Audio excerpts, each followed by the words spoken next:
16, 17, 18, 19 যদি কোনো বিজেপির নেতা ইআরও অফিসে ফর্ম জমা দিতে আসে 10টার বেশি, তাহলে রবীন্দ্রসঙ্গীতের সাথে একটু ডিজেও বাজিয়ে দিয়ে ডিজেও শুনিয়ে দেবে। পাপ কখনো বাপকে ছাড়ে না। পাপের ঘড়া যখন পরিপূর্ণ হয়ে যায় তখন জীবনে নেমে আসে ঘোর কলি, যার বাস্তব উদাহরণ ঘটে গেল কদিন আগেই অভিষেক ব্যানার্জির জীবনে। আমি অমর বিশ্বাস, আর আপনারা দেখছেন স্বাধীন টিভি বাংলা। সোনারপুরে অভিষেক ব্যানার্জির ওপর 2-4টে ডিম, 2-1টা ছেঁড়া জুতো আর একটু ধাক্কাধাক্কি দিয়েই সেদিনের মতো ব্যাটিং শেষ হয়ে গিয়েছিল।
খেলা তো সবে শুরু, খেলা হবে।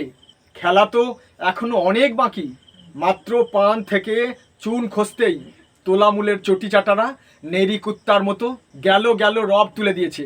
তোলামূল ভোটে জিতলে অভিষেক ব্যানার্জি কেমন খেলা খেলতো, ডিজে বাজিয়ে এই পশ্চিমবঙ্গকে চালিয়ে পুড়িয়ে শেষ করে দিত। আজ কত শ্মশান চুল্লি তৈরি হয়ে যেত। এখন সেই তোলামূল ভোটে গো হারা হেরে গেছে। তাই জনগণকে তো একটু খেলার সুযোগ দিতেই হবে। বিরোধী দল আর সাধারণ জনগণও যে খেলতে জানে, ডিজে বাজাতে জানে, তা অভিষেক ব্যানার্জি স্বপ্নেও কল্পনা করতে পারেনি। ওই মাকাল ফলটাকে ভালো করে বুঝিয়ে দিতে হবে। ওই চটি চাটারা ভাবতেই পারছে না যে ওই অভিষেক ব্যানার্জির জীবনে আরও কত ডিম, কত চটি, কত লাড্ডু অপেক্ষা করছে।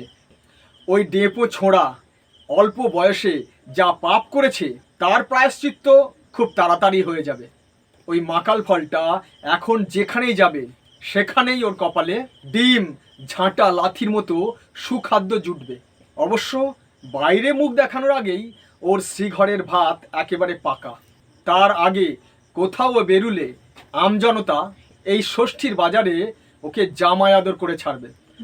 আজ আম জনতা ওর ওপর রাগে ফুঁসছে।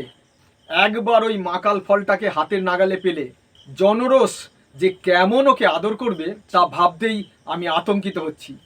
অভিষেক ব্যানার্জি বিরোধীদের 4 তারিখে 12টার পর রবীন্দ্রসঙ্গীতের সঙ্গে ডিজে বাজাতে চেয়েছিল না? এখন ওকে হাতের নাগালে পেলে পাবলিক ওর কানের গোড়ায় রবীন্দ্রসঙ্গীতের পরিবর্তে ডিজে বাজিয়ে ছাড়বে। ওই বোকা পাঁঠাটার বারবারন্তের জন্য একমাত্র দায়ী পিসি মা মমতাজ বেগম। বিতাড়িত মূর্খমন্ত্রী ওই মমতাজ বেগম শুভেন্দু অধিকারীকে ছেঁটে ফেলে দিয়ে ওই মাকাল ফলটাকে বসিয়ে প্রথমে যে ভুল করেছিল তার ফল তো তাকে ভুগতেই হবে। ওই অভিষেক ব্যানার্জি আজ নিজের তৈরি আগুনে নিজেই পুড়ে মরবে। মাকাল ফলটার হুমকির বহর কি দেখুন একবার। এই জ্ঞানেশ কুমারকে উচিত শিক্ষাযোগ্য জবাব যদি কেউ দিয়ে থাকে ফলতা বাসি দিয়েছে, কিন্তু যে জবাবটা দিয়েছেন সেটা সেমিফাইনাল ছিল, ফাইনাল হচ্ছে 29 তারিখ। এমন ভাবে জবাব দিতে হবে। এমনিতেও এখানে বিজেপির পতাকা ধরার লোক নেই, প্রার্থী পাঠিয়েছে ডায়মন্ড হারবার থেকে। প্রার্থী পাঠিয়েছে ডায়মন্ড হারবার থেকে। আমরা যাদের বার করে দিয়েছি দল থেকে, তাকে ডায়মন্ড হারবারে প্রার্থী করেছে, আর ডায়মন্ড হারবারের বিক্ষুব্ধকে ফলতার প্রার্থী করেছে। এই হচ্ছে বিজেপির দুর্দশা অবস্থা। যারা আমাদের ব্যঙ্গ বিদ্রুপ করেছে না, এই ডায়মন্ড হারবারে বিজেপির প্রার্থী আর এখানকার বিজেপির প্রার্থী ঘাড় ধরে নিয়ে গিয়ে ডায়মন্ড হারবারে মাছের বাজারে বসিয়ে মাছ কাটাবো, মাছ বিক্রি করাবো। এখানে জাহাঙ্গীর আমাকে আস্তে আস্তে বলেছে, দাদা সব দিয়েছো, একটা বৈদ্যুতিক চুল্লি করে দিতে হবে। আমি ভাবলাম 4 তারিখ ফল বেরোনোর পর কিছু লোক তো হার্ট অ্যাটাক করবে, তাদের সরকারটাও ভালো করে করা আমাদের উচিত। করে দেবো, আমি কথা দিয়ে যাচ্ছি, লড়াই করে যত দ্রুত সম্ভব বৈদ্যুতিক চুল্লি হবে এখানে। অভিশাপ ব্যানার্জির এখন নেরি কুত্তার হাল, এ দুয়ারে গেলে ছেই করছে, ও দুয়ারে গেলে ছেই ছেই করছে। নিজের দলেই ও কুল পাচ্ছে না এখন, লেজ গুটিয়ে ঘরের কোণে বসে আছে। আর রেজাল্টের আগে কত হুঙ্কার, আর ওর চালচলন যেন আরবের কোনো যুবরাজ। ডিজে বাজাবে, শ্মশান চুল্লি তৈরি করবে। 4 তারিখে রেজাল্ট বেরোনোর পর সব ফুটানি ফুস হয়ে গেছে। এখন শুধু ঘেও কুকুরের মতো হাইকোর্টের দরজায় মাথা খুঁটে মরছে। আরে এটাই তো হবার ছিল। কথাই বলে বেশি বার বেরো না, ঝড়েতে ভাঙবে। ওই ফাজিল ছোড়া অভিশাপ ব্যানার্জি তৃণমূল দলের সর্বভারতীয় আঞ্চলিক দলের একটা ড্যাশ। এনেই আছে, তোলামূল দলটার এই পশ্চিমবঙ্গের বাইরে কোনো অস্তিত্ব নেই। সে আবার তোলামূলের সর্বভারতীয় ড্যাশ। এ যেন ব্লাউজের বুক পকেট। পিসির কুলাঙ্গারটা এই পশ্চিমবঙ্গে এতদিন সন্ত্রাসের রাজ চালিয়েছে, আর এখন তো সর্বভারতীয় ড্যাশের পদটাও গেল। তাহলে এখন ওই অভিশাপ ব্যানার্জির হাতে পড়ে রইল কি? শুধুমাত্র জেলযাত্রা এবং জেলযাত্রা। অবস্থা যা চলছে তাতে 10 দিনের মধ্যেই অভিশাপ ব্যানার্জির আস্তানা হবে জেলের কুঠুরিতে।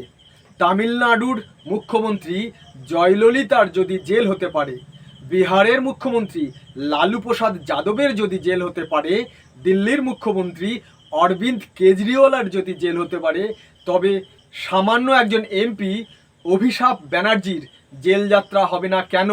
সে কোন হুলুদাস? আপনাদের কি মতামত? ওই ডেপো ছোড়াটার জেল হওয়া উচিত কি না? সন্ত্রাস সৃষ্টিকারী, বাংলা ধ্বংসকারী অভিশাপ ব্যানার্জিকে যদি আজ জনতার মাঝে ছেড়ে দেওয়া হয়, তাহলে কি জনতা ওকে ফুলের মালা দিয়ে বরণ করে নেবে, নাকি কানের গোড়ায় জোরে জোরে ডিজে বাজাবে? আপনারা কমেন্ট করে জানান। আজ এইটুকুই। ভিডিওটি ভালো লাগলে লাইক করুন। এই রকম ভিডিও পেতে চ্যানেলটি সাবস্ক্রাইব করে বেল আইকনে ক্লিক করে অল করে দিন। ভিডিওটি অনেক অনেক শেয়ার করুন। আমরা আছি আপনাদের সাথে, আপনাদের পাশে।